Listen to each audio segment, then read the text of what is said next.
setahu saya Bank Indonesia masih dalam stage atau proses tahapan melakukan penelitian. Mereka tentu tidak menutup mata melihat perkembangan munculnya berbagai inisiatif tentang central bank digital currency. Yang paling maju kita tahu adalah China.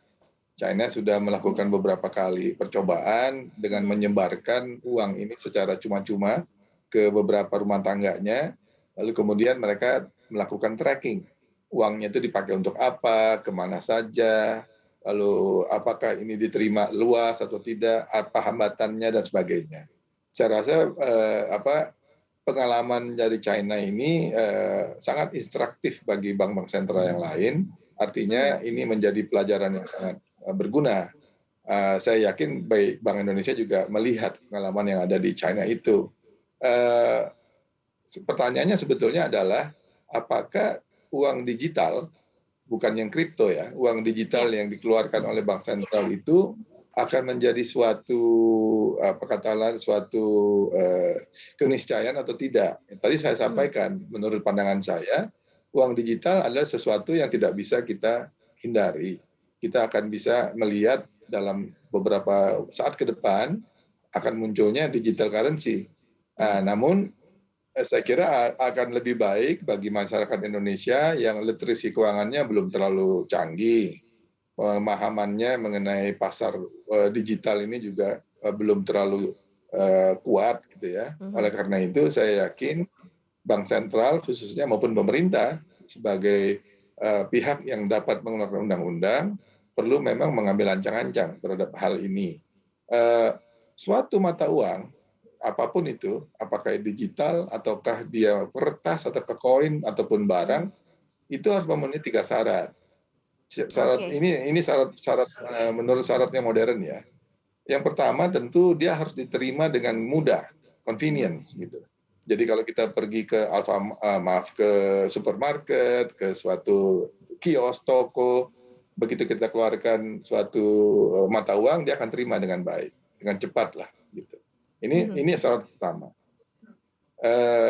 Itu sebabnya tadi saya katakan Bitcoin barangkali belum mampu karena apalagi nilainya begitu mahal ya, sehingga ya belum tentu bisa diterima di semua tempat, kecuali kalau di berbagai belahan dunia sudah menjadi lebih familiar gitu.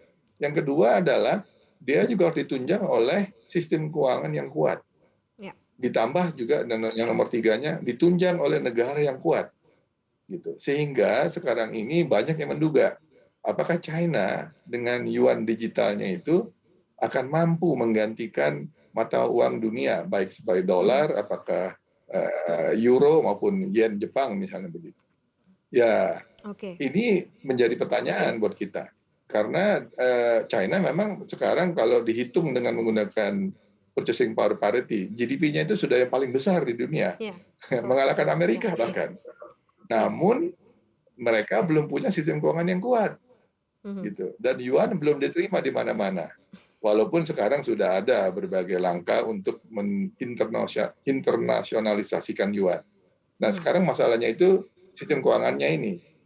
Nah kita sebagai negara yang tidak boleh dibilang walaupun G20, tapi kan kita masih belum dominan. Bagi kita memang kita akan melihat kepentingan nasional. Bank Indonesia bisa mengeluarkan digital currency, bisa digunakan di Indonesia, dan saya yakin itu bisa dilakukan. Tapi tadi saya sampaikan, ada beberapa pertimbangan privacy, pertimbangan katakanlah dampaknya kepada stabilitas sistem keuangan, ini perlu menjadi suatu pertimbangan utama. Satu hal yang ingin saya sampaikan, ini yang menariknya mengapa Bank Sentral itu sebetulnya sangat eager gitu ya, sangat ingin bisa mengeluarkan digital currency itu dengan cepat. Ini ada kemudahan yang luar biasa yang sulit dilakukan kalau menggunakan uang kertas, yaitu bahwa dengan menggunakan digital currency, kebijakan moneter itu bisa dilakukan secara tailor-made. Ini luar biasa nih.